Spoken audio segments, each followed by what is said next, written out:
अस्सलाम वालेकुम प्यारे बच्चों। अब हम पढ़ेंगे उर्दू बीबी स्मार्ट कायदा सफ़ा नंबर 4। कल हमने पढ़ा था आ की आवाज़ के बारे में। आज हम उसी की लंबी आवाज़ के बारे में पढ़ेंगे। अलिफ मद आ, इसकी आवाज़ है आ।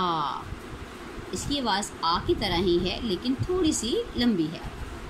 आ आम, आ आग, आट आटा, आटा, आत आता, आता, ल आ ला, आप आपा, आपा, आटा ला, आम ला। ठीक है, कल ये आपसे सुना जाएगा।